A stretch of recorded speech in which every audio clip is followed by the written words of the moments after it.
Good evening, everyone, and welcome to our first public planning meeting.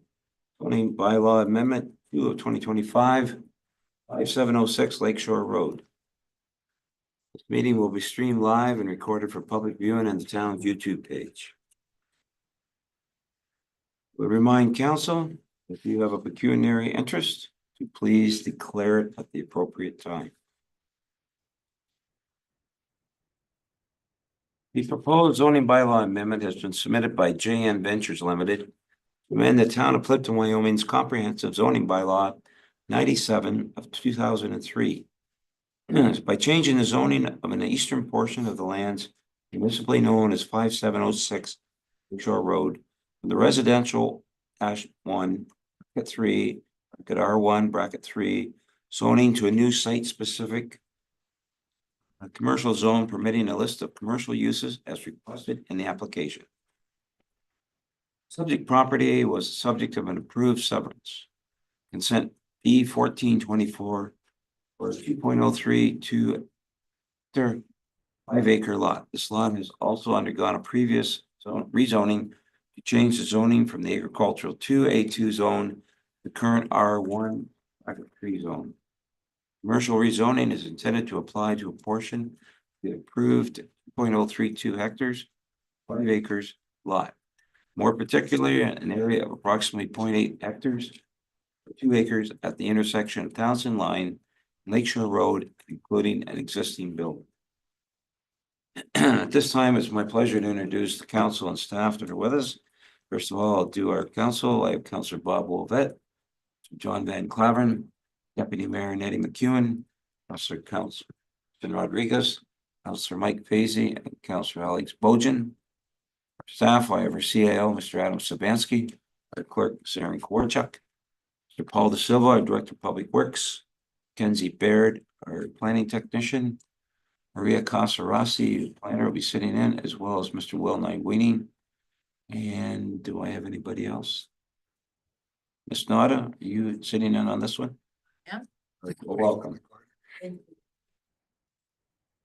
Baird, can you confirm that official notice has been mailed to the required agencies, posted on the site, mailed to our neighboring property owners within 120 meters of the subject lands on April the 8th, 2025? Your worship, I can confirm notice was sent to the affected individuals. Okay, thank you. Okay, we have a summary of the planning report, zoning bylaw amendment application 2 of 2025. Located at 5706 Lakeshore Road, Plympton on Confederation or Plympton front part of lots 50 and 51, RP 25R 10926, part of 1, owned by JN Ventures.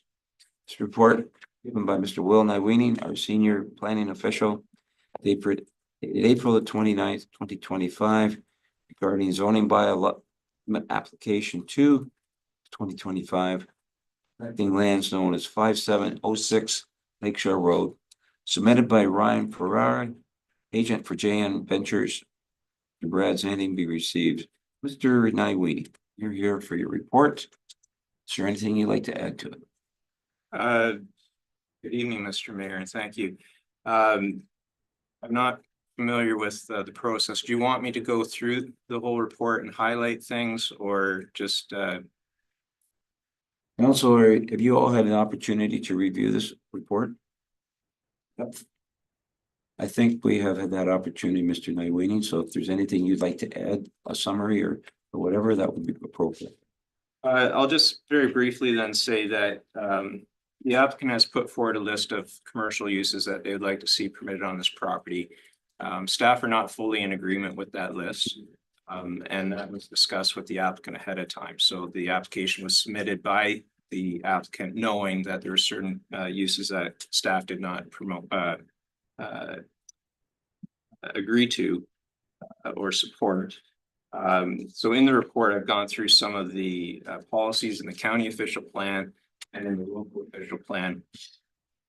The real key one is from your Lakeshore residential area policies that says small scale commercial uses that serve the needs of immediate neighborhoods may be permitted by amendment to the zoning bylaw, where the range of permitted uses is limited to help prevent direct competition with the main lakeshore commercial area at Kamlaki and where the other policies of this plan are met.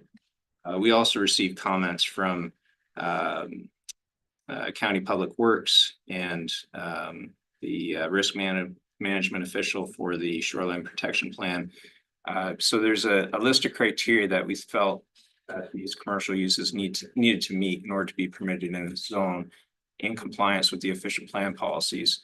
And our opinion was that some of the other uses that are listed in that table proposed by the applicant that are not that are proposed by them are not appropriate and are not in compliance with the official plan and would require an official plan amendment or are just not proper, either not in compliance directly with official plan policies or just good planning principles for that location.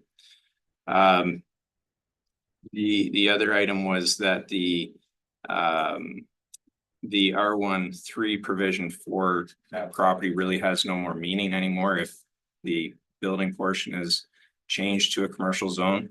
So that R13 should revert to an R1 zone on the portion that's staying residential. I also want to note some communication that happened with the applicant yesterday. In my report, there is some comments there where I talk about, it's my understanding that the existing use of the property has never been recognized and that there's no legal conforming status there. And that is the fact that there are a number of trucks parked there. Mr. Zanting directed my attention to minutes of settlement that were drafted by county and town staff that are no longer employed with the county and the town. So there was no knowledge of this immediately. So the minutes of settlement associated with a previous decision to change the official plan designation on that property, the provision that says JN, so that's JN Ventures, acknowledges that the truck washing station use has been discontinued, but the storage shed use continues. The parties agree that the site may continue to be operated as a storage shed, but not as a commercial operation unless authorized by a subsequent approval. So that's from the minutes of settlement, and then the comments from Mr. Zanting. I just want to be clear that there was semi-trailers used for storage at the time, and that the wording was to cover how I was using the property. There is not a lot of detail here, but it was an extensive conversation, just making sure we are all on the same page is all. So those were his comments, reflecting back on those minutes of settlement from 2019, I believe. Just to correct a statement there where I said I did not believe that there was any, that the use was ever recognized. It seems that it was recognized at that time. That's all my comments. Okay, thank you, Mr. Nywini. Mr. Baird, do we have Mr. Ferrari joining us? Good evening, committee members. This is Ryan Ferrari, registered professional planner. I'm the agent on this application. Well, good evening, Brian, and welcome to our committee meeting this evening. Is there anything that you would like to add to where we're at this stage? Yeah, thank you, Mr. Mayor. I think I'll keep my comments very brief. I think it's important for, and thanks staff for the overview for the committee's benefit as well. Just really briefly, a few comments on myself. The purpose of this rezoning effectively is to rezone a portion of this property such that it can be put up for sale. That's the intent of the application. And the other thing I feel like committee should understand is what we started with and we submitted. The zone that is before you today, the C5 zone as crafted, is not a zone that's currently in your bylaw. We started with what we thought was the best zone, which was the C2 zone. Getting rid of uses in that zone that didn't make sense, golf course, for instance. And really what this application is about is establishing an appropriate zone for this corner property that meets the intent of the official plan. And Mr. Nywini went ahead and gave you some of the principles that we're supposed to follow, like not creating a new large commercial area to compete with other areas of the municipality, making sure they're small scale in nature, making sure they don't generate too much traffic, things like this. So we put forward a list to staff. We have a disagreement with staff in terms of the list of uses that they're permitting versus us. Mr. Nywinning put a great chart together, I thought, on page 7 of ADJ's report that the committee may wish to refer to in our discussion. But essentially, we're in agreement with the bylaw that staff have been put forward and that you're being asked to look at today. However, we would ask that this committee consider some additional uses that we ask staff. Staff have that list, but I'll just repeat it very quickly for this committee. And so the first use we humbly request to be added is agricultural implement establishment. The second would be auction hall. The third would be a one-story commercial storage. Staff put in commercial storage in the bylaw, but they restrict it to the existing building. So we would like the ability for someone to come in and do a one-story sort of barn-like storage, if you will. Another one, marine sales and service establishment. The reason why we put this one forward, we feel it makes sense because of our proximity to the lake. The other one, motor vehicle sales establishment, but limiting it to 25 motor vehicles on site. Again, the intent to keep the commercial use small scale in nature if it were to be put on the property. In addition, motor vehicle service establishment and motor vehicle repair establishment is proposed by staff. However, if those uses are proposed, we would request that accessory motor vehicle sales not exceed 25 motor vehicles. And then the final one would be travel trailer sales establishment. Again, owing to the site's proximity to nearby conservation areas as well. And so just really briefly, I think our preference would be, and our request of this committee, to approve the bylaw with our added uses, and at a minimum to accept staff's recommendation and pass the bylaw as is. So I just wanted to have that for the record. And just sort of briefly summing it up, the reason why we think these uses make sense for the property is just to ensure that any future buyer has flexibility with what types of use they want to put on the site.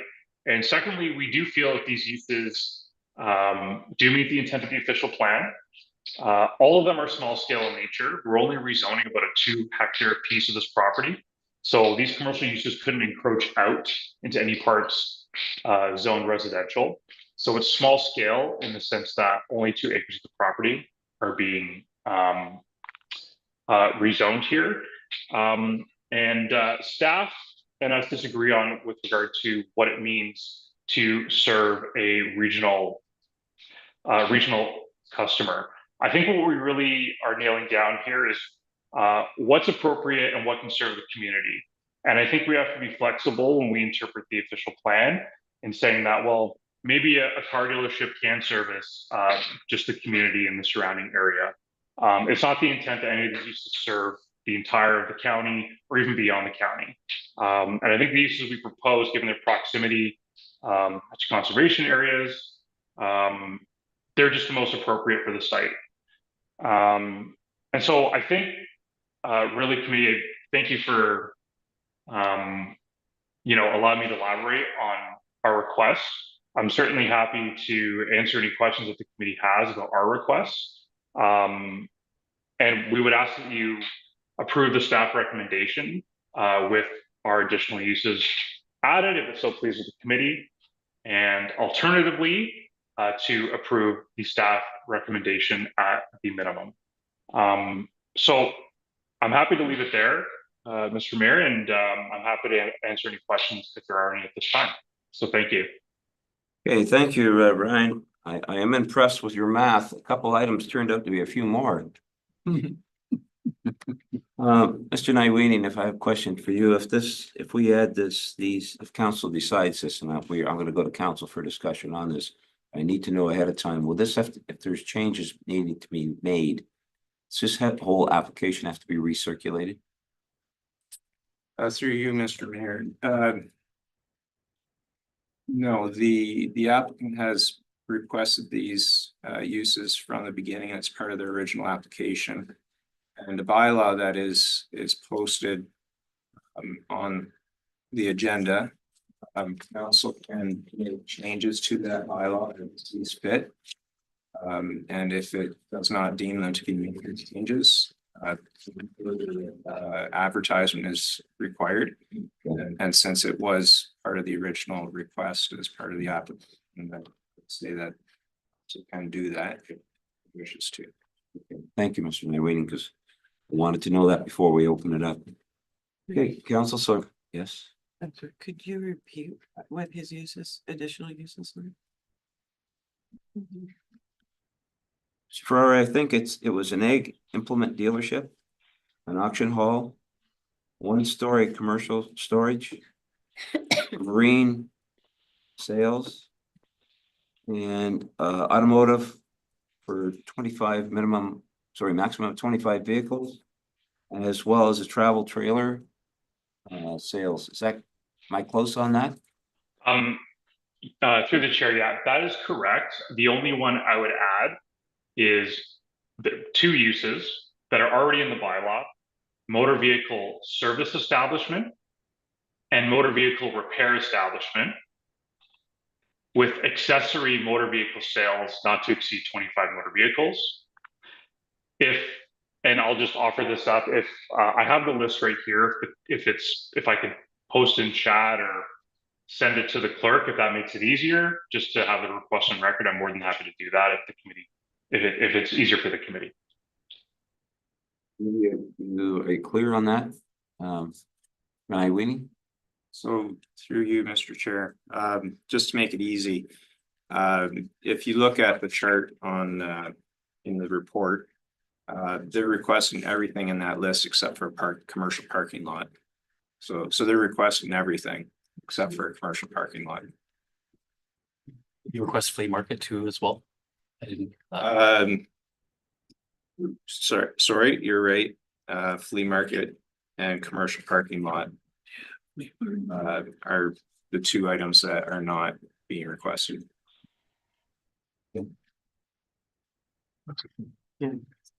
Okay, council, I'm going to open it up for if you have some comments on that. Are you comfortable with what Mr. Nyween has presented, or would you like to add some of these items that Mr. Ferrara has shared with us? Councilor Bolgen? So 2 clarification questions, if I may.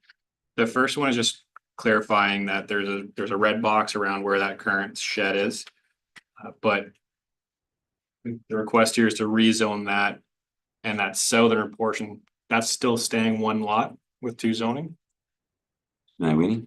So you, so currently the parcel is all 1 large parcel, 67 acres. There is an approval for a severance of 5 acres. 5 acres has been zoned to R1-3, the full 5 acres. This application is now to change this to 2 acres on that building to a commercial zone. The balance of the property would stay residential, but just R1 instead of R1-3. Still 1 parcel. It's still, And it would, yeah, the 2 acres and the 3 acres would stay 1 parcel of 5 acres. It would require further severance, and that has not been presented to us as anything that's being proposed. thank you. And then my second clarification question is going back to the list. I know there's some in there where staff say no to use specifically and only references because of dependence on a regional market. So just for clarification's sake, does that mean staff's not necessarily opposed to that type of commercial use in that area? It's just they don't think it's sustainable based on an economic perspective, or is it a combination of the 2? Thank you, Mr. Chair. So I think the issue is if we look at the official plan policies for the Lakeshore residential area and say what kind of commercial uses and zones are allowed in a residential designation, it has to be something that's focused on providing the needs of that neighborhood. You have to look at long-term, picture this developed with houses and a commercial use with a fence backing onto a residential area. And what's going to be appropriate in that situation. If the intent is to rely on is to have commercial uses that are serving a broader regional area. Sorry, my voice is failing me. We already have commercial areas and commercial zones for that purpose. And then this commercial use would then be competing with those areas. In my opinion. I'm sorry.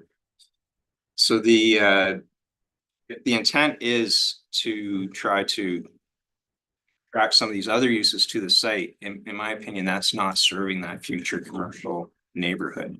It's trying to establish a new commercial neighborhood that's competing against other areas where we already have zoned for these types of uses. I mean, especially like an agricultural implement shed or implement establishment, selling tractors. You know, that's not something I see as serving the future residential commercial. The future residential area. So the concern with those uses that are being proposed, and when I say they're serving a regional market area, it's because to comply with the official plan, the intent, and what's allowed in a residential designation, it has to be something that's focused on serving that future residential neighborhood. Before I go on further questions, Mr. Baird, do we have any other questions that came in? Any correspondence relating to this? Your worship, we've received no correspondence from you. Sorry, I just jumped ahead here. Deputy? Yeah, on that note, did Plympton Shores get it notified? Yes. And you heard nothing back from them. We did, they had no comments, but I don't believe we heard anything back from them. Councilor Vasey? My question is, my understanding on this lot that it's a septic system. So how are we going to allow the septic systems to run? A commercial one, is there enough room there with the 2 acres? And then establishing a new lot or the other half of the lot. I assume there's 3 acres, there'd be enough there, but what about access to Lakeshore Road? Have we got? Is the county going to allow access for a residential lot onto that roadway? Through you, Mr. Mayor. So a couple questions there. So one, at this point, it's staying all as one property. So access for the residential portion of it, the residential portion would still have access through the commercial portion to Townsend Line. County Public Works will be consulted with any future planning approval. So any new commercial use will have to go through site plan approval. County Public Works will comment out on that time about whether or not direct access is appropriate. And it may depend on what is being proposed. As far as site private sewage disposal goes, 5 acres is a large enough site that there should be some flexibility there. Even if it's limited to the 2 acres.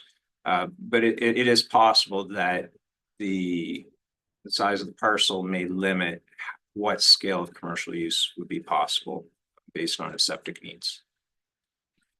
Thank you. My other comments just that we agreed to this rezoning to a residential agricultural.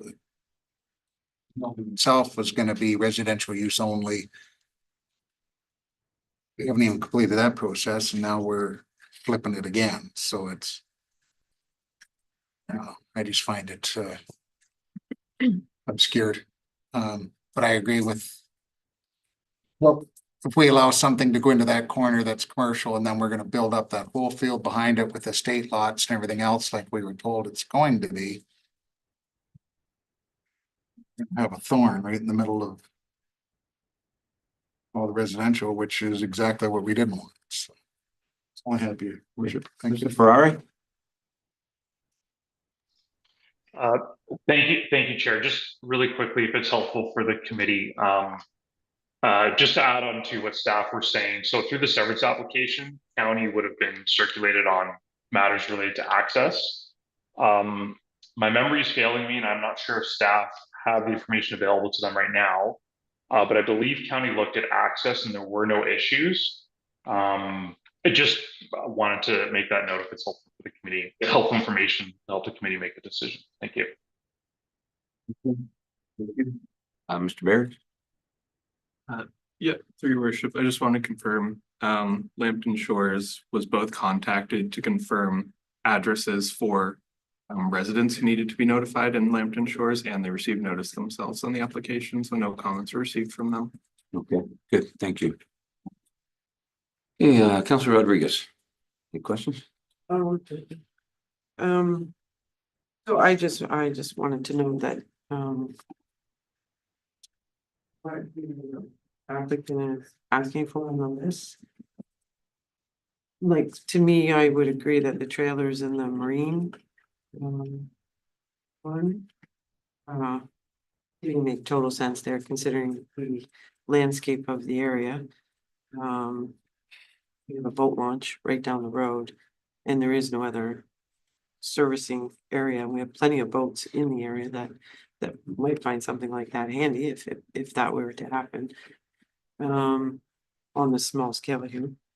And the agricultural thing. I mean, there's tons of agricultural land there that won't be changing time soon, so that kind of makes sense to me too.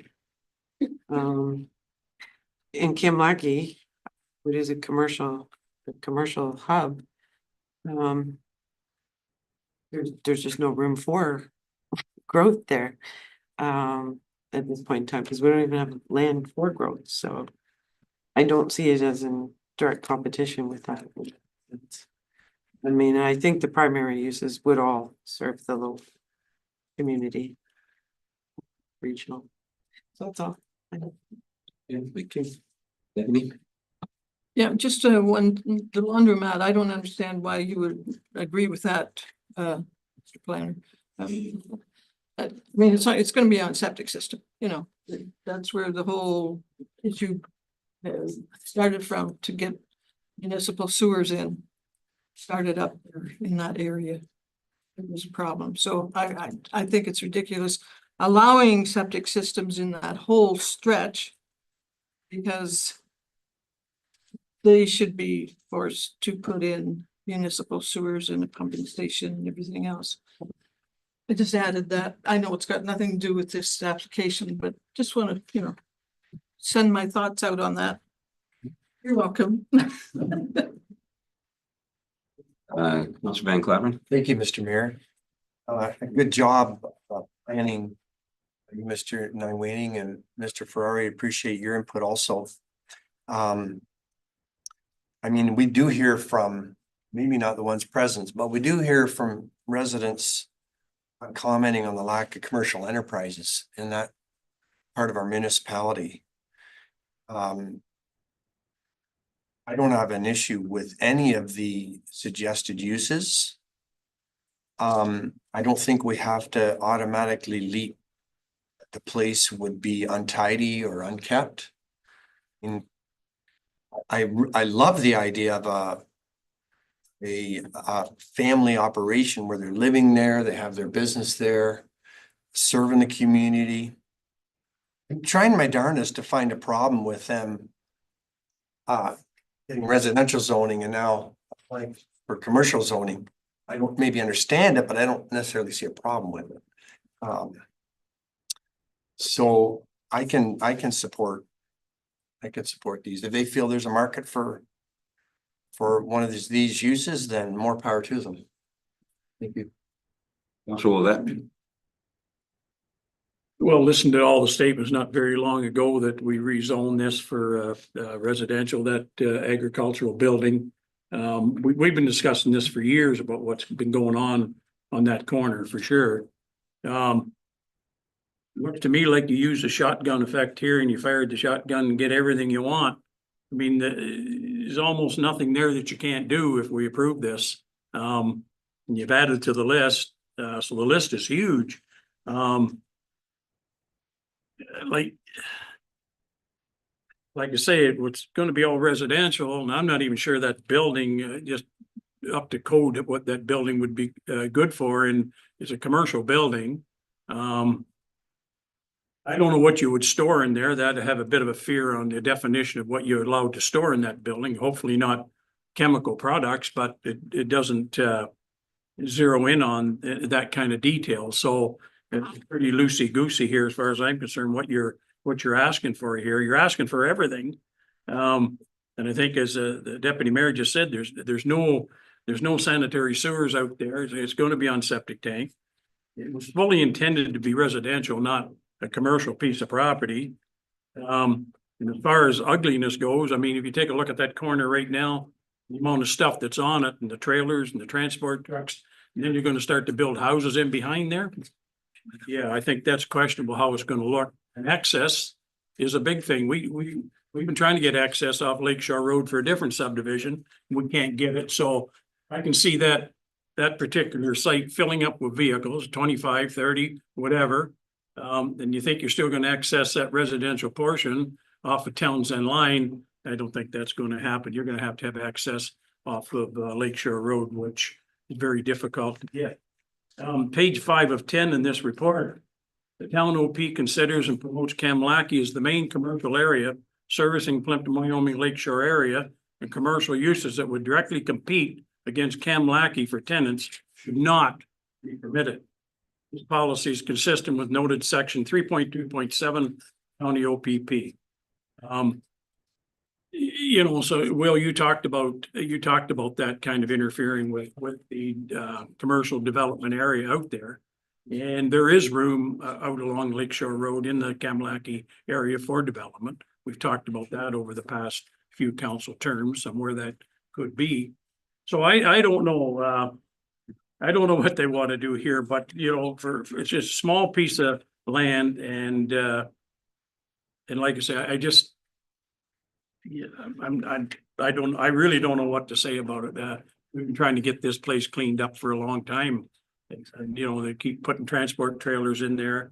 We rezoned it to residential. Now here we are back here almost in a few months trying to change the whole thing to a commercial piece of property. So I don't know. Not sure where we're going with it. You've had your, good, I appreciate your comments. Okay, we've had no correspondence, Mr. Baird, so is there any members of the public here to present on behalf of this application?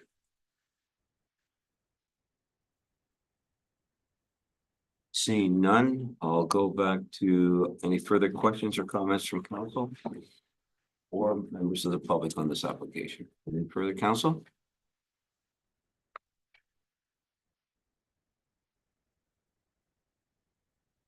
Okay, so I believe work I would need to do draw vote first to see if there's or go with this application. Your worship. Yeah. May I suggest to council that the motion on the table is to approve the applicant's minimum requested uses on the property.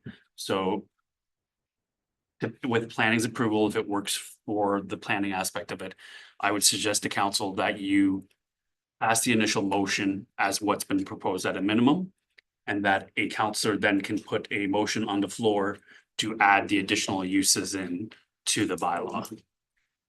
I mean, is that acceptable? It's a good approach, and you may even have to go through item by item or use by use that's proposed to be added in. It's up to your councils to push that motion through. This one is just to receive. Council, just so we're all clear, I have a motion by Councilor Van Claveren, seconded by Councilor Wilbert, that the report by Will Nyweenie, Senior Planning Official, dated April the 29th, 2025, regarding zoning bylaw amendment application 2 of 2025, affecting lands known as 5706 Lakeshore Road, be submitted by Ryan Ferrari, agent for JN Ventures Limited, Brad Santing, be received. This is just to receive that report. Okay. All those in favor? Carried.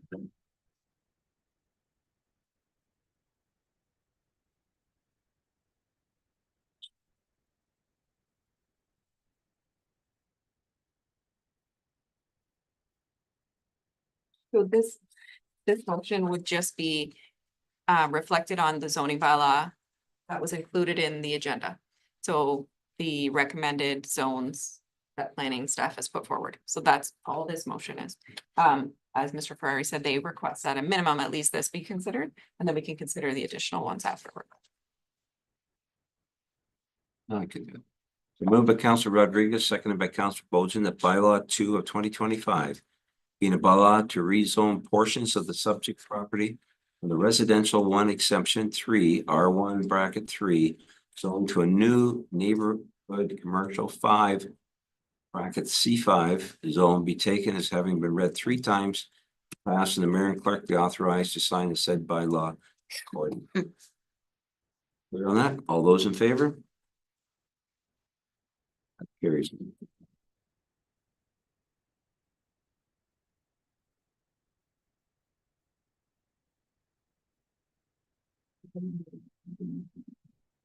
Does any member of council would like to make a motion to make those additions? Councillor, between Councillor Van Claveren and Councillor Wobet, or sorry, Rodriguez. So boom.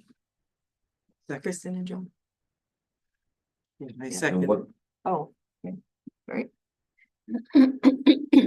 Would have a question there too, if I may. yes, Mr. Mayor. We, as Mr. Nywening suggested, if we did each use separately, are we voting on each use then also, or? Or can we as a first motion suggest them all? And then if there's something that needed to be removed, would that be more? I would suggest so. If you Okay. put a motion to add all the requestees, and then once the motion's on the floor, you can have open discussion on the motion on the floor. If council as a whole feels that one of those uses is not appropriate, that can be removed, and that can be written to the motion afterwards. But I would suggest putting them all on the floor. That way you're not going through one. You're only taking out any one that council of the whole has identified as undesirable. I would certainly be willing to put that motion forward.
Can I just confirm something? sure.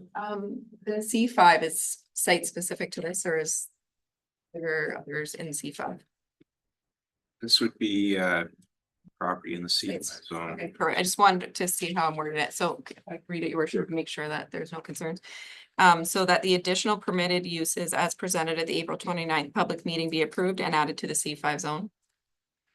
With that, and then I've listed them. And I read them just to make sure we have them all. Mr. Ferrari. Agricultural implement establishment, auction hall, 1-story commercial storage, marine sales and services, motor vehicle sales to a max of 25 vehicles, motor vehicle service and repair with accessory sales, max of 25, and travel trailer sales.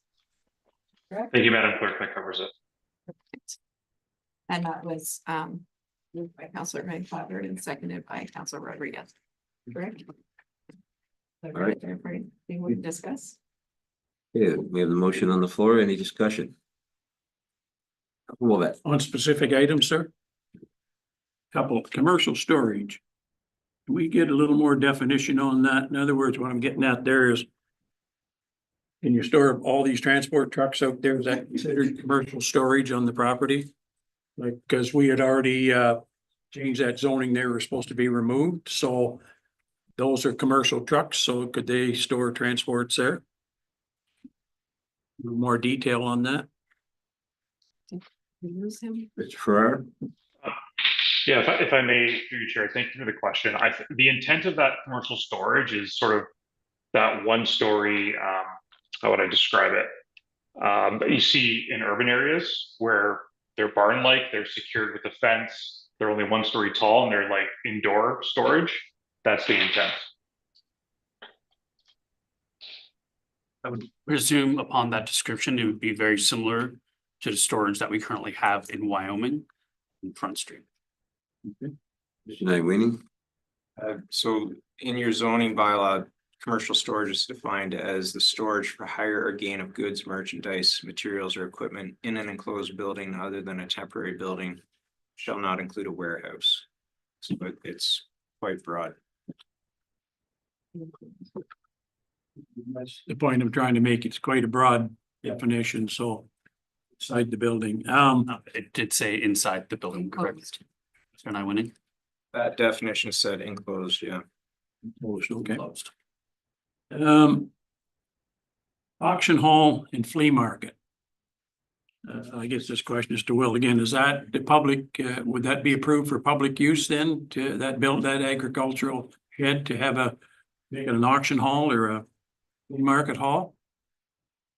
Would that be constructed for public use? So through you, Mr. Mayor, I think if I know where your question is going, any use would be subject to a change of use permit, and that building would have to be assessed under Ontario Building Code to. Because it's It's agriculture. appropriate for whether it requires upgrades. So we need to note that. Your Clerk? Oh, sorry, did you want to speak to the change of use? And our chief building official is with us today, but correct me if I'm wrong. I don't think that necessarily needs to be noted in here as they're required under the Ontario Building Code to get that change of use permit if they change it from its current commercial storage usage or personal storage usage, I should say. Isn't that what we're just approving here? They'd be able to use it for flea market. In the zoning of the property, which means that they could build it there, but the building itself has to meet building code, which means they would have to apply for a change of use permit through the Ontario Building Code. Thank you. Bob, if I can just hold off for a second. Nope, just to speak to Council Rowe, that flea market was in the chart, but it's not been asked for in the motion. Okay. Go ahead, Counselor. Yeah, no, I think that clarifies what I wanted to ask. That's good, thanks. Anybody else? Counselor Bojan, then Counselor Rodriguez. Yeah, just, I guess, to close the loop, the property size itself provides limitations for what someone can do with this property anyways. So you give a small scale establishment of any of these additions, it's gonna have to be small scale. And I think it was Councilor Van Claveren, I mean, if it's a residential property with what's I think called a side accessory business, chances are that property is gonna look a heck of a lot better than it does at the moment. And so I'm having a hard time saying no to something because of the potential to be cluttered or the potential to be unsightly. Because for example, the marine services, for example, I mean, I've seen plenty of beautiful, small mom and pop type marine servicing garages, for lack of a better term, and it is a service that lots of boats in that area. So I just have a hard time on the assumption it's going to be cluttered or the assumption is going to be unsightly. And more so because the property itself limits it anyways. They can't put something massive on this parcel. Bad done. Councilor Rodriguez. Oh, yes, got it. To clarify, these items were picked from C2, but C2 has a lot more uses and it was scaled down to this. Is that correct? Mr. Waiting. Mr. Mayor, yeah, the C2 zone is, does have more uses. I would have to go back and check exactly what, but at this point, adding all these uses back in, it's not that far off from what the full C2 zone would. So, in saying that, I mean, I agree, the size of the land, the size of this, and I do see not regional. Local, or especially marine. Councilor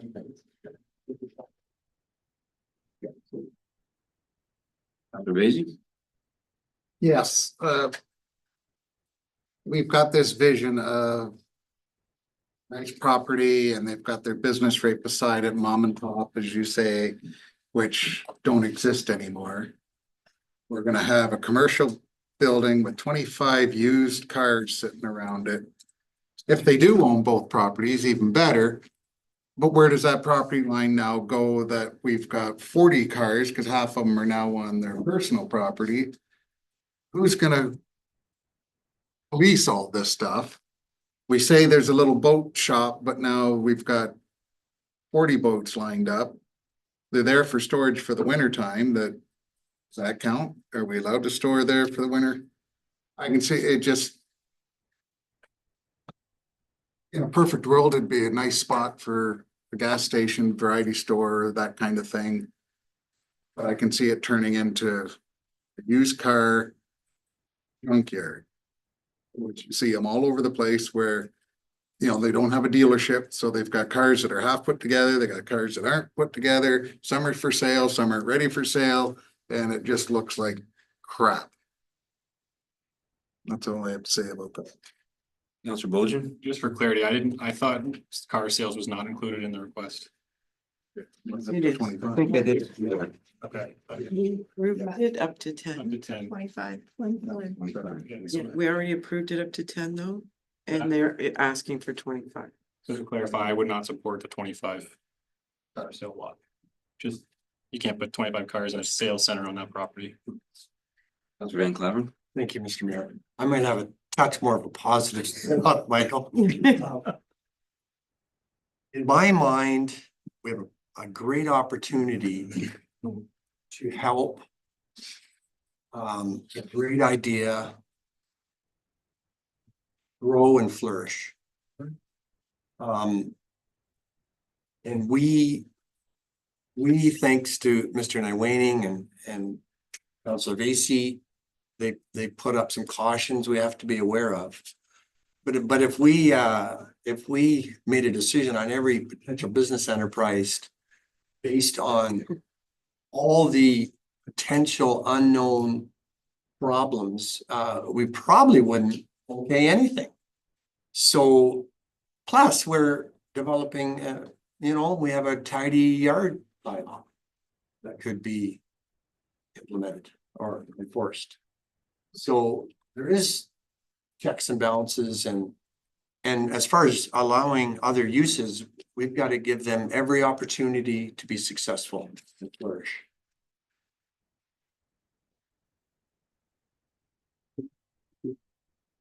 Anyone else? Yes, Stephanie. If it's okay with the mover and seconder, should have written this a little clearer. I said at the public meeting tonight, well, we have 3 public meetings. So I'd like to, if it's okay with you, add the address and the bylaw that it's associated with. That's it.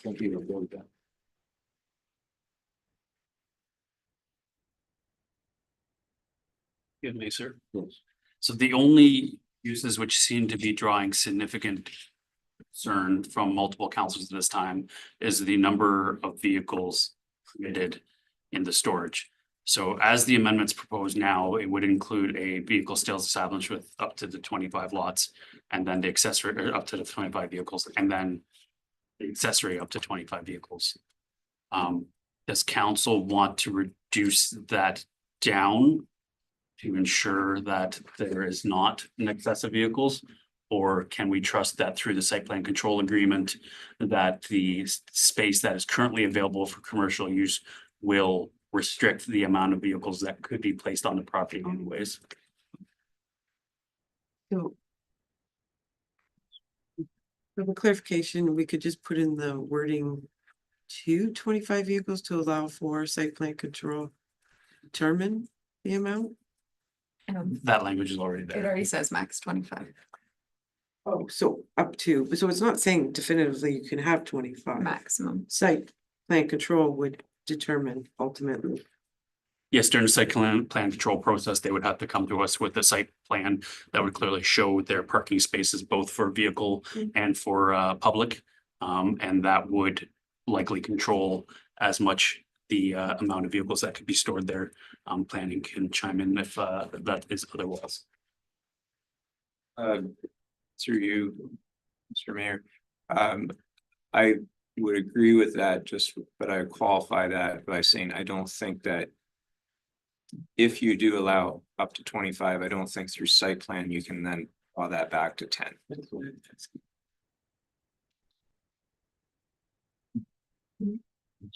Council. Just a clarification, Mr. Mayor, in a sales yard, a sales lot, I understood there's 25 vehicles. So if there are 25 vehicles for sale, that'd be different than 25 parts cars or cars that have been involved, say, in an accident or something. There could be more vehicles there. There could be customers' cars as well. But there's motor vehicle sales, max 25. Motor vehicle service and repair with accessory sales, max 25. So they're both capped at 25. Okay. Okay, any further questions on this? We're gonna move this along.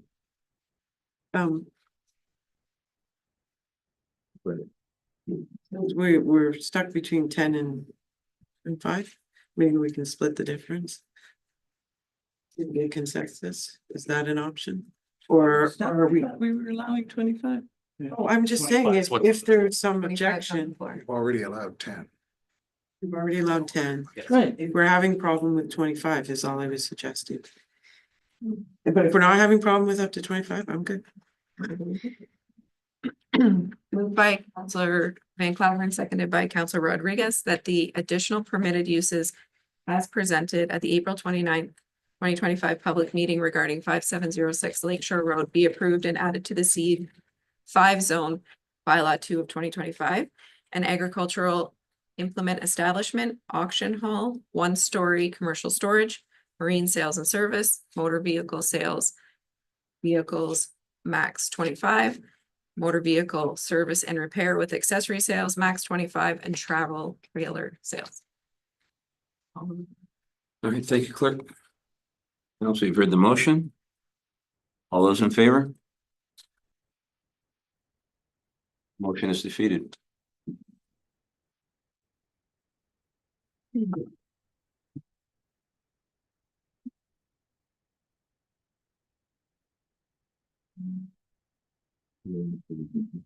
Yes. Coming to an end of this. I would just like to make a comment about this application. It would be nice to see an application come forward with specific use, not just general commercial, so we know exactly what we're trying to vote on. Rather than, leaving it wide open, you come in and that's all. That's my reasoning behind it anyway. All right. There is an appeal process, the applicant, the registered owner of the land, the minister, and a specified person or public body who made verbal presentations at a public meeting or provided written correspondence before a decision was made regarding the bylaw may appeal the council's decision of the zoning bylaw amendment to the Ontario Land Tribunal within 20 days from the date of the notice that the decision by law is given. I have a motion by Councillor Wolbett, seconded by Councillor Van Claveren, that this public meeting be adjourned. All those in favor? It's carried.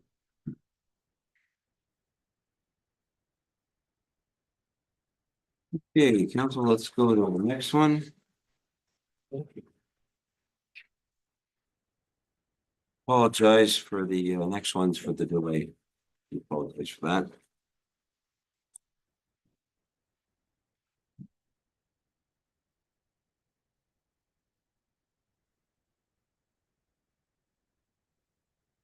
Second public meeting is a zoning bylaw amendment 19 of 2025 Trails Edge subdivision rezoning. King-Fleming. This meeting, as you are aware, is going to be streamed live and recorded for public viewing on the town's YouTube. Council, I'll remind you, if you have a pecuniary interest, please declare it at the appropriate time. Proposed zoning bylaw amendment has been submitted by BM Ross and Associates Limited on behalf of the owner of 1714603 Ontario Limited to amend the town of Plympton-Wyoming's comprehensive zoning bylaw 97 of 2003 to remove the holding H symbol from the northern and eastern portions of the lands, changing them from the residential 5H bracket R5H zone to the residential 5R5 zone bracketed. Proposed zoning bylaw amendment will also rezone the southern portion of the lands from the residential 5H bracket R5H zoning to the woodlot WD zoning. Subject lands are originally known as Plympton Front Part Lot 18, Plan 3, Lot 26, and Part Lot 31, Plan 617, Lot 52. The subject lands are part of the subdivision plan 38T 20001. This time it's my pleasure to introduce members of council and staff. I have Deputy Mayor Nettie McEwen, Councillor John Van Claveren, Councillor Bob Wolbett, Councillor Christian Rodriguez, Councillor Mike Basie, Councillor Alex Bojan. Our staff is Mr. Adam Savansky, our CAO, our clerk Karen Kowarchuk, Mr. Paul De Silva, our Director of Public Works, Mr. Mackenzie Baird, our planning technician, and we have Maria Costa Rossi, our senior planner, who is joining with us on this one as well. Mr. Baird, can you confirm that the official notice was emailed to required agencies, posted on the site, and mailed to neighboring property owners within 120 meters of the subject lands on April the 8th, 2025? Your worship, I can confirm that the proper individuals received notice. Right, thank you. Okay,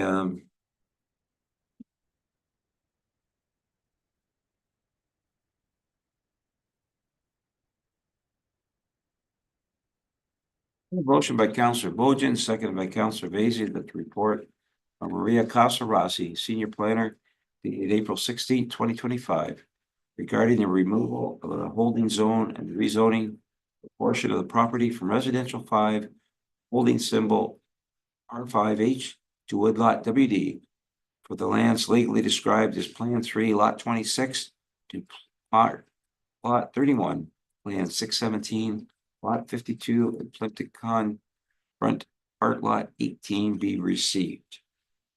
Ms. Councilor Rossi, is there anything you'd like to add to your report? Thank you, Your Worship. I'd just like to go over some of the historical context for this property and then just briefly recap. Mackenzie has brought up the site plan drawing for the plan of subdivision just to provide some context as I go through some general information. So the proposed development consists of 41 lots for single detached development. The proposal has been the subject of a plan of subdivision process, and draft approval was granted by the county in August of 2021.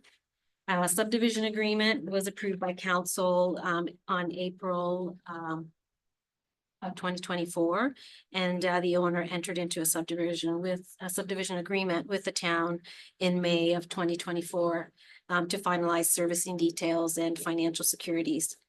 The property, as you've already mentioned, is currently zoned a residential 5 with a holding symbol.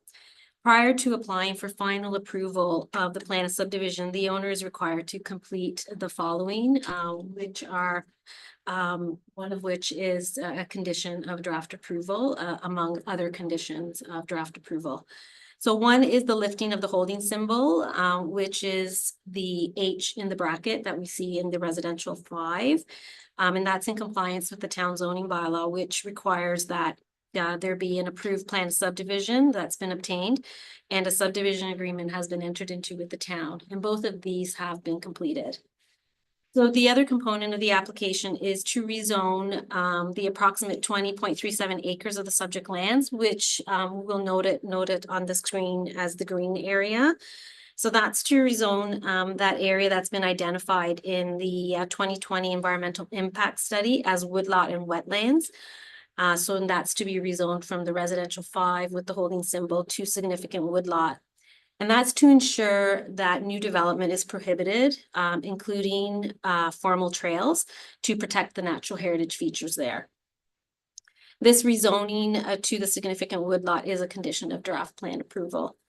So the proposed 41 single detached dwellings will be permitted only in the area to be rezoned to R5, which is the yellow area highlighted on the screen. The woodlot, which is adjacent to lots 4 and 12, will be consolidated under ownership of lot 4. So the application complies with and is supported by all relevant planning documents, including legislation, policies, and regulations. And planning staff supports approval of this application. Thank you. Is there anybody here with us this evening from the applicant or their agent? Not that I'm aware of at this time, Your Worship. Okay.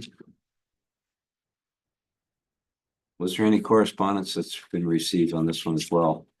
You know, we need to this. Even no correspondence for the agenda related to this zoning bylaw amendment. Okay, are there any questions from council, beginning on my right? Council Bojan.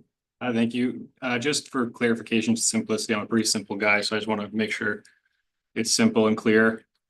That field has always kind of for years now has been marked for residential. It's quite obvious where that is right now because they've been back there working on it. So just to simplify it, I know there's a map there, but pretty much everything that's bush there right now is going to stay bush. Through your worship. Yes. Yes, so the area that's highlighted in green is the area that's meant to be rezoned to woodlot. Mackenzie, if you don't mind, could you pull up the mapping in Schedule A as well? That might provide a bit more. I just know there was a lot of phone calls just for the way the letter was sent out. That I think there was some concern that there was going to be.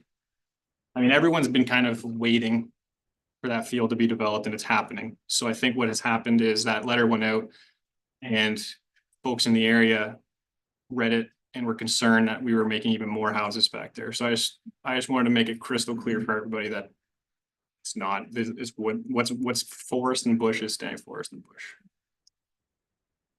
Thank you. That answer your question, Councilor? I just wanted to make it simple for my simple brain. You're going to be quoted on that. Can't wait. In the paper somehow. Any other questions? Rodriguez. So I did too hear from people because there was some people seem to be confused on this. But in what we approved last year, I think it was in April because I went back and looked it up.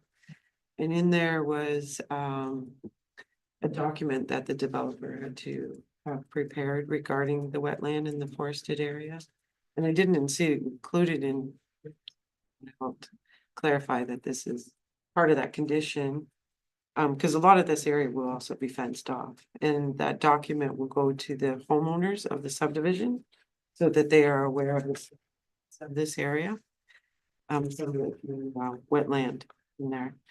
I guess my question though is, on some of the existing development that will be abutting this, will they also get that document? Those homeowners, so that they're aware of what's going on. So through your worship, one of the conditions of draft approval for the plan is that there is additional specific I'm just gonna read it from the document. That additional specific stewardship information be provided to the landowners of specific lots on how to protect and enhance the natural heritage features on their lots. So this would be specific to lot 4, which the woodland and wetland area will be part of lot 4 specifically, and there will be fencing in and around that area to ensure that the property remains protected.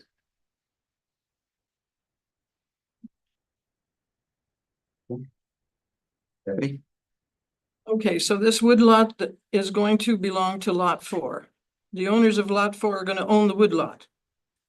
Correct? Through your worship, yes, it's our understanding that lot So 4 they're responsible.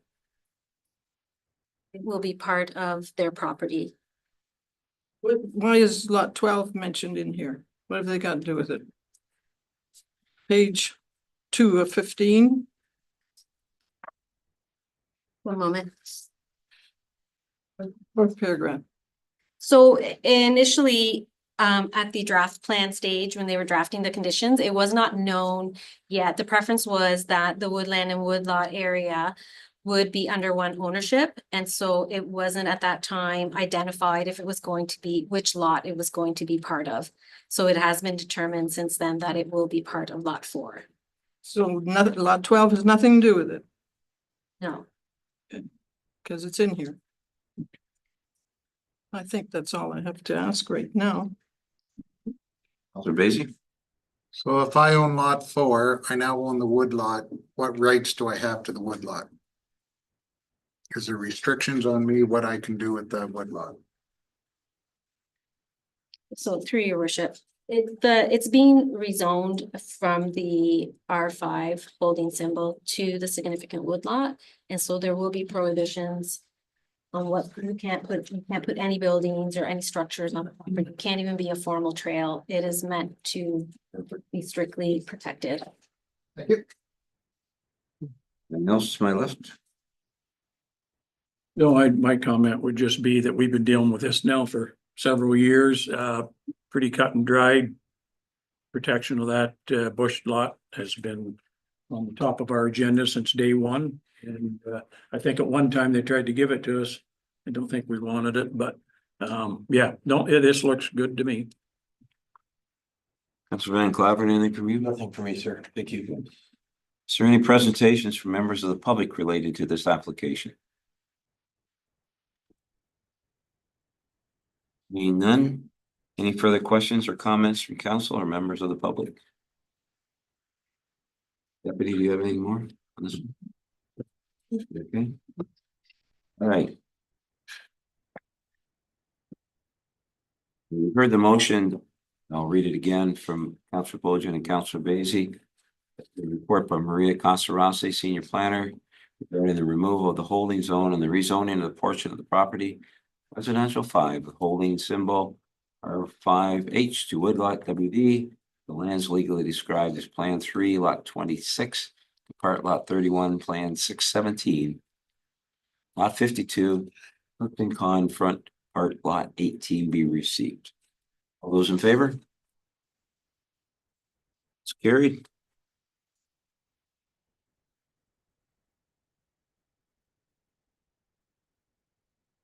And we have a motion by Councilor Basie, seconded by Councilor Bojan, that bylaw 19/2025 being a bylaw which removes the H holding symbol, zones a portion of the subject lands R5H to WD be taken as having been read 3 times and passed. The mayor and clerk be authorized to sign the said bylaw accordingly. All those in favor? Good.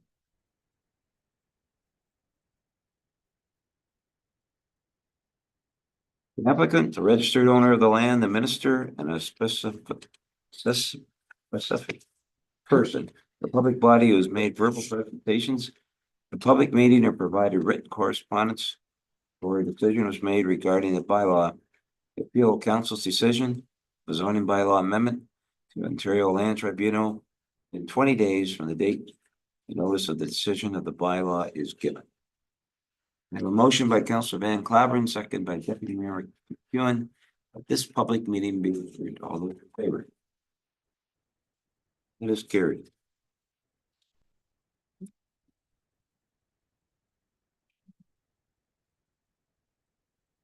Yeah. Okay, council, let's take a 5-minute break. I know we're running a bit behind, but we have some things we have to do here first before we move into the next.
Mackenzie just had to turn left. Yep, no problem.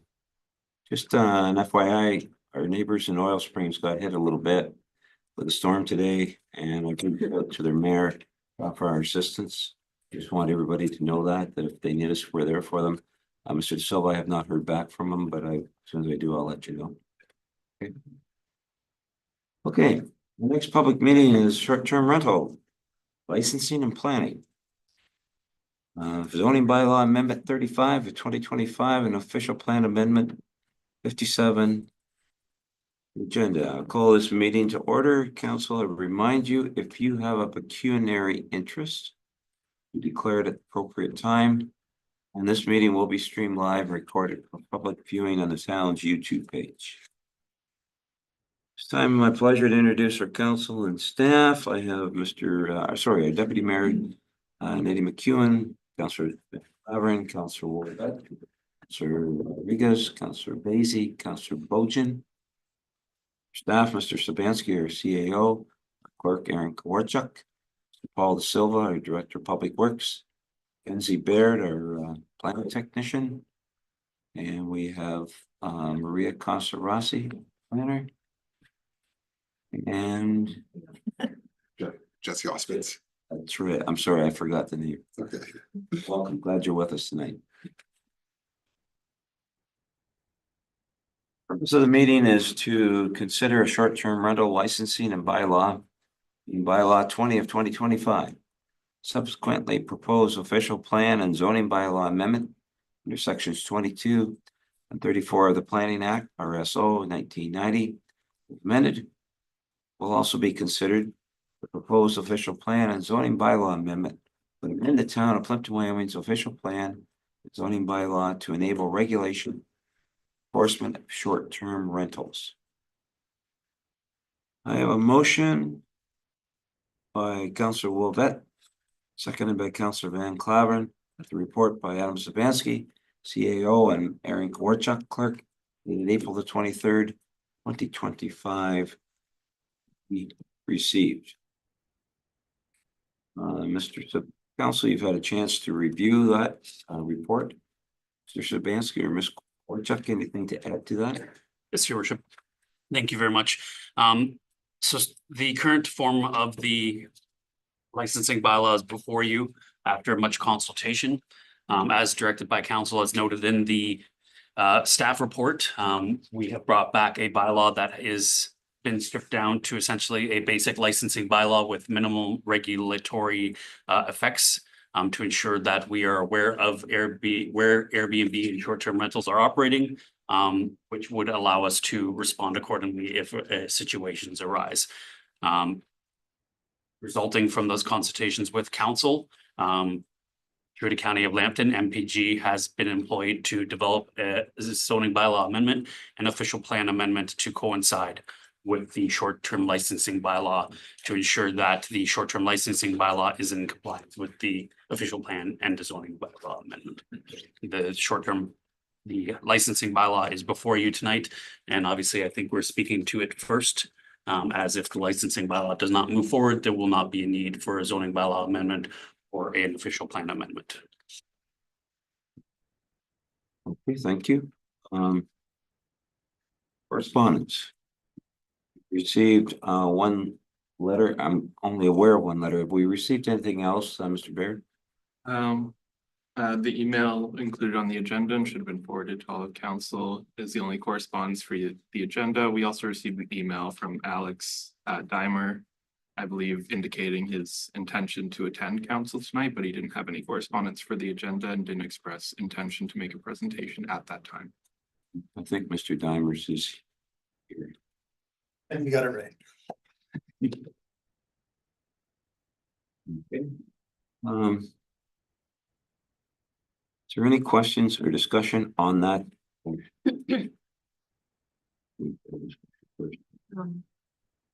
Your Worship, I believe there's a or council could discuss the report and then presentation from members of the public on that. So we can discuss the report. Yeah, that's correct. Council, that report that came back, any discussion on that from Mr. Spansky or Ms. Korchuk's report? Well, Stephanie? yeah. So we're gonna license STRs with a fee, right? The bylaw, as requested by council, will allow the existence of short-term rentals that are owner occupied. Any existing short-term rental app operating at the time the license is passed would become legal non-conforming. I know the lawyer used other words, and would be subject to the registration program as well. But they don't need to pay a fee. Both, as discussed at the previous council meeting, there is a, I believe, $400 fee for non-compliant short-term rentals and a $200 Okay. fee for compliant owner-occupied short-term rentals. Okay. We limit the number of STRs. Like, just to. I don't believe we can. I Well- believe we discussed that previously, that our lawyers felt at the time that we do not have the ability to limit the numbers. Well, I read it somewhere in a municipality up north that they limited their numbers and were quite able to, so I don't understand why we cannot. It is it's, the lawyer didn't say we couldn't. They recommended that we did not, because they did not feel if it was challenged, it'd be legally enforceable. That was the discussion that we had, I believe, a while back in regards prior to going the Oh, so owner occupied route. Long time ago, so I couldn't remember, okay. The recommendation of the lawyer was not to Yeah. restrict numbers. And Scorcha? Can I add to that, your worship? The pre-existing ones will be limited. It's the owner occupieds that it's not proposing to put a number. Okay. Right, go ahead with someone else and I'll summarize my other questions, thank you. Councillor Clever? Well, thank you, Mr. Mayor. Well, I think this particular bylaw or licensing program is a lot better than maybe where we started. Honestly, I'm not really a fan of a license because I'm just not convinced it's going to be very enforceable. Not convinced that we can do it in the expenses of what we think it's going to cost. I think it's going to be a lot more. It's just the way it seems to work when we're chasing people that don't want to be found. I think it's kind of a shame that we've got a very viable industry that we're stifling or attempting to stifle, or certainly not letting flourish. I highly respect the residents of the neighborhoods that struggle with short-term rentals. I highly respect my fellow councillors that aren't big fans of short-term rentals. I can very much appreciate it.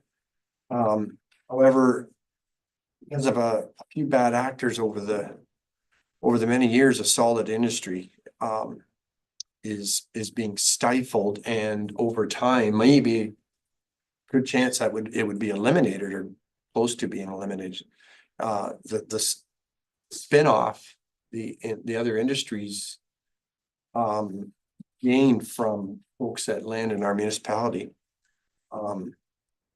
But nonetheless, I will say lastly that it was brought up earlier tonight that with the More Homes Built Faster Act and the number of residential units or living quarters on each property, it's going to make short-term rentals look great. If you can appreciate that the province is saying that you can have up to 3 separate residences under certain conditions on one residential property, there's going to be more people, more vehicles, more pets, more activity, more noise constantly 365 days, rather than kind of a window in the summer from about May to August. I'm sure there's some that go earlier and some that go later, but Um. But I think we're there. I think everybody is mostly in agreement here on council. So I don't see where it's gonna get stopped, but I did for the record want to pass along my comments on it. Thank you. Thank you, Councilor Willett. Thank you, Mr. Mayor. Well, we've gone in circles with this thing. Matter of fact, I think most of us got STR fatigue. But Mr. Van Clavern kind of explained what I was going to explain on what the province just did and allowing up to 3 residents on each piece of property under certain rules and conditions, of course, which makes this look like nothing. Start, getting 3 residents on the piece of properties out by the lake out there. It'll be much worse than this, and I wouldn't be a bit surprised to see quite a few of them happen. The other thing I'll say about this is, like I say, we've gone in circles. I don't believe we've accomplished what people have asked for. The people, what I've been told is wanted these short-term rentals out of residential neighborhoods completely. We want them in there at all. We have not accomplished that whatsoever. As a matter of fact, we've reinforced that they can definitely stay there. So what was requested in the beginning, we did not achieve. This is the best we could do, I believe. And I do believe this will probably be challenged too. I also think that this will drive underground anybody that has a short-term rental. Why would they tell us anything about it? They want somebody to stay there for a night or two. I think it'll drive it underground. We'll get a few register, but I don't think it's going to be a big deal. Other than that, I don't think we can do much better than what we got in front of us. Thank you. All right. Councilor Rodriguez, anything from you? No, thank you. Oh, they've said it very well. Councilor Vacy? I'd just say that we can control, obviously can't control the province. They've made that abundantly clear. We can't kick them out of the residential areas because we tried that and the lawyers say we can't do that. We're controlled by province, the planners and the lawyers. And this is the best we can do. It's a step forward from what we had, so.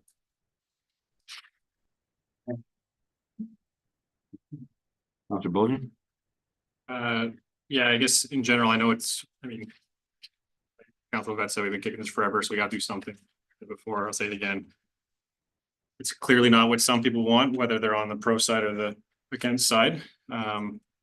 So I know there's a lot of people that want an outright ban, and I was certainly advocated for at this table, was certainly looked into at this table, and we ended up here. So it's not gonna be ideal for those residents, but at least it stops that fear of future investors turning homes into purely investment short-term rentals for those that are concerned about that. And then, of course, while I agree that some people could go underground, the reality is issues are stemming from people renting people they don't know. And you can't go underground and rent people you don't know. You have to advertise. So I'm confident that there's not going to be this crazy underground market because they have to advertise it to get people to come to the property. So just as a broken record, I think it's the best we could do based on all this stuff we've gone through this massive process. It's been 3 years for me and 3 days since I got here. All right, council, your discussion is completed. Call for the vote. All those in favor of that receiving that report. What's the report? The report received by Mr. Sabansky. Yeah, this is just for the report. Just to receive the report. Okay, I'm seeing hands going up and hands going down. I'm sorry. Could you put your hand? Doing the report. Right? Okay, thank you. Went along. Okay.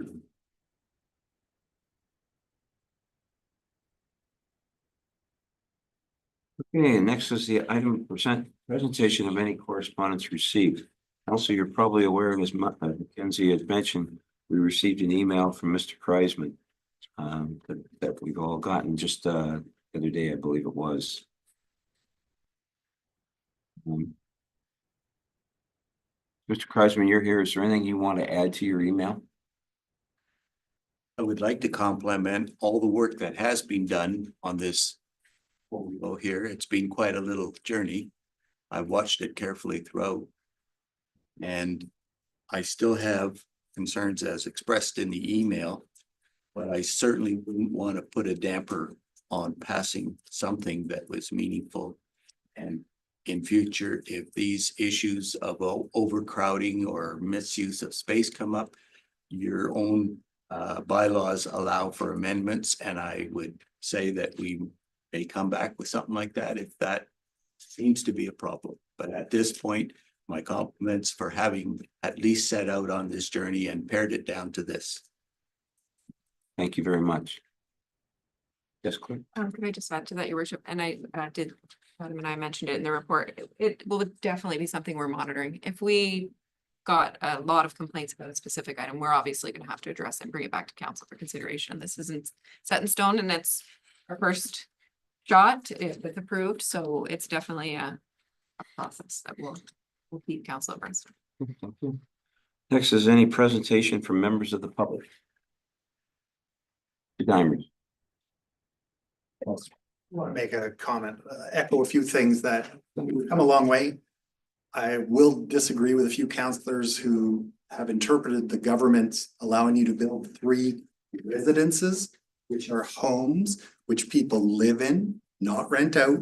So they're your neighbors. Let's have 5 of them. That's fine. Not a weekly change of people.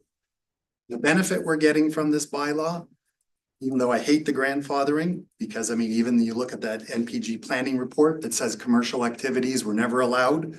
I understand it, but the whole thing about saying owner occupied is a big difference.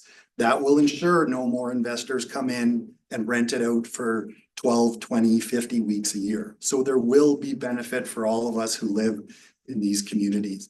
I don't think we're giving up anything financially. This is not an income generation for the town, the county. There's not a dollar. I would actually encourage you to even up the license fee from the 200, 400 and the penalties, because these are businesses. These are not mom, pa, grandma renting out for 1 week to pay their taxes. These are $1 million homes that people are making $600 to $1,000 a day. So that's a commercial activity. They can pay a license just like any other business license. That's my feeling. I think it's great that we got to this point, and hopefully we can see it through today. Thank you, Mr. Diamond. Kerrigan, anything from you? I'm good with what Alex had to say, and I'm happy we're to this point, and we need to get something passed.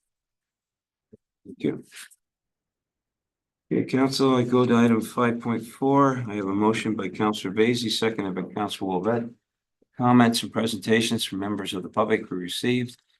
Bylaw 20 of 2025 being a bylaw to license, regulate, and govern the operation of short-term rentals be taken as having been read 3 times and finally passed. The mayor and clerk be authorized to sign the said bylaw accordingly, and that staff be directed to implement short-term rental licensing bylaw as recommended in the report. All those in favor? Carried.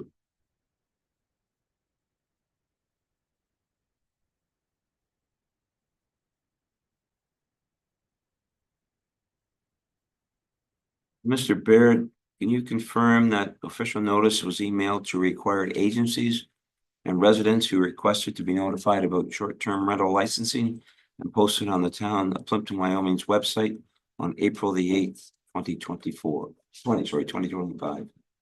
Your worship, I can confirm that individuals received notice as requested and on the site.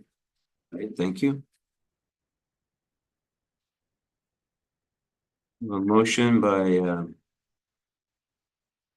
Councillor Wolvett, seconded by Councillor Van Clavin, that the report by Jesse Ospitz, Principal Planner of NPG Solutions Incorporated, dated April the 23rd, 2025, regarding short-term rental official plan Amendment 57 and zoning bylaw amendment 35 of 2025 be received. Any questions? All those in favor? Oh, sorry, I shared them. Oh, I don't know. sorry, Jesse, I was moving this along. Okay. You have a report, you have a presentation, you go ahead and do it, because we appreciate you being here. Already passed it. The pressure's off. Okay. I throw in the Leafs are losing, that would throw it. Oh, really? Sorry, through the chair, sorry, the bylaw if the bylaw has been passed. Should I go through the presentation still? Sure. Jesse, we appreciate you being here, so we will. Okay. Thank you, through the chair. We were retained to provide a recommendation report regarding an official plan amendment and zoning bylaw amendment to prevent short-term rentals within the town of Plympton-Wyoming. So the purpose is to regulate short-term rentals as permitted use in the town. A short-term rental license bylaw has been prepared. I mean, that's also been passed. And there has been significant feedback from the town and the public. Just to clarify, we received a report and that's been endorsed, but the bylaw for the OPA ZBA is coming later to be approved. The licensing bylaw got approved is what he's saying. Yeah, the licensing bylaw. But the OPA ZBA bylaws are yet to be approved. Thank you. Thank you for the clarification. Taking you through, there's various legislation and policies that are applicable. The first being the Municipal Act, which allows you to issue business licenses. The next would be the Planning Act, which provides a framework for regulating land use and identifies matters of provincial interest that municipalities need to have regard to. One of them is, the PPS and the county, the provincial planning statement and the county official plan do not specifically address short-term rentals. However, the provincial planning statement provides policy directions of matters of provincial interest related to land use planning and development. So it also sets the foundation for regulating development.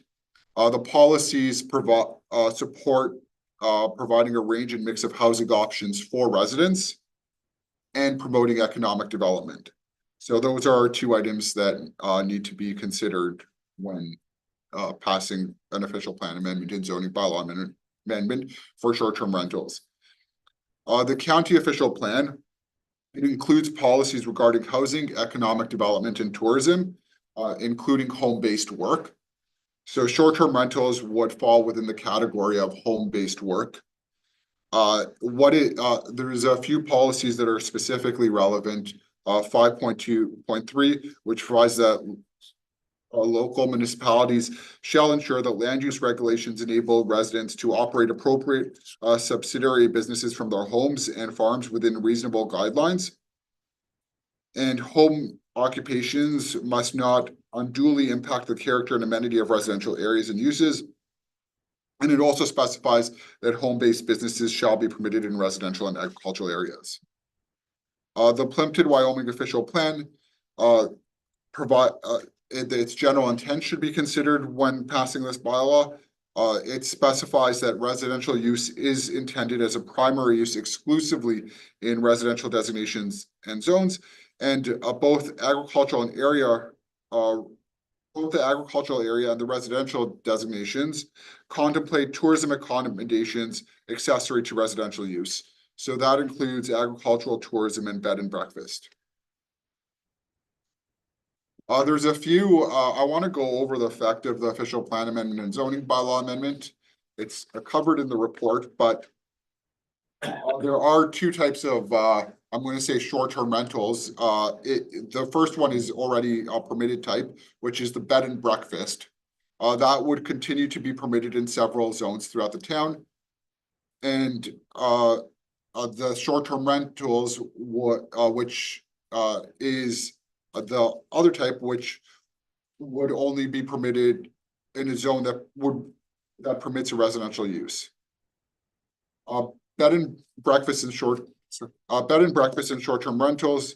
So a bed and breakfast would be within a single detached dwelling and allows for a maximum of 3 guest rooms. It allows for food service for guests.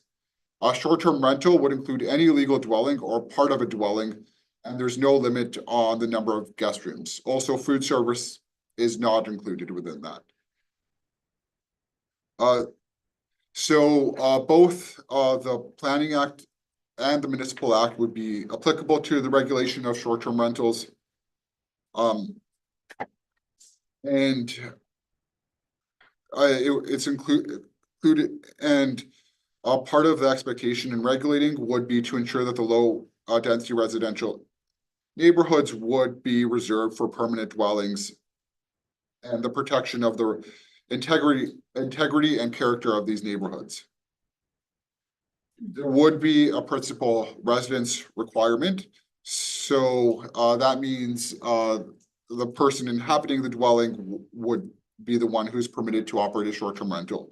This is opposed to a dedicated short-term rental, which is basically a dwelling that's exclusively for short-term accommodations. And just of note, short-term rentals would be permitted within a part of the main building or within an accessory building. There would be limits on the number of short-term rental license issued per property. So there would be 1 short-term rental license per property. And legal non-conforming short-term rentals would be evaluated on a case-by-case basis and would be permitted to continue to exist. There were several comments that have been received regarding short-term rentals. So several comments in support.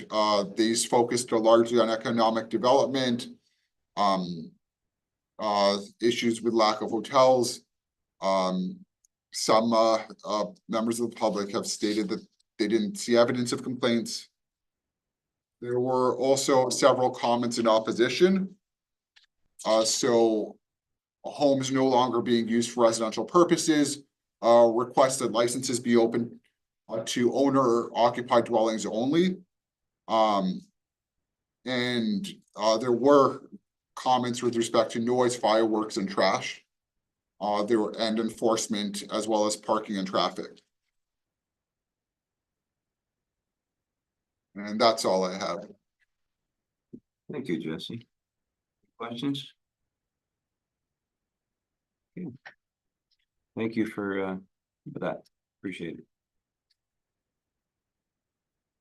Okay, is there any correspondence received in response to the notice of the proposed amendment? No correspondence in relation to the zoning bylaw and official. Okay, thank you, Mr. Baird. Any further questions from council? Invitations from members of the public? Not. Any further questions from council? Nobody. Comment 0-0. Yeah. We have a motion by Councillor Van Claveren, seconded by Councillor Wolbett. Bylaw 35 of 2025 being a bylaw to amend Town of Plympton-Wyoming zoning bylaw 97 2003 to allow for the regulation of short-term rentals. It's taken as having been read 3 times and finally passed. The mayor and clerk be authorized to sign the said bylaw accordingly. All those in favor? It's carried.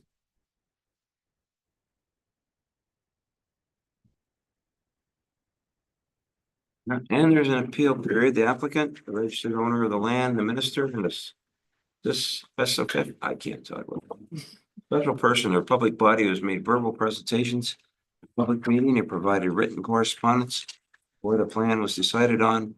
Appeal the council's decision on official plan amendment and or a zoning bylaw amendment. The Ontario Land Tribunal within 20 days, the date notice of the decision of the plan is given. Here's one more for the official plan. Oh, okay. Yeah. Right, I gotta go back up then. This is an official plan moved by Councillor Bojan, seconded by Councillor Rodriguez.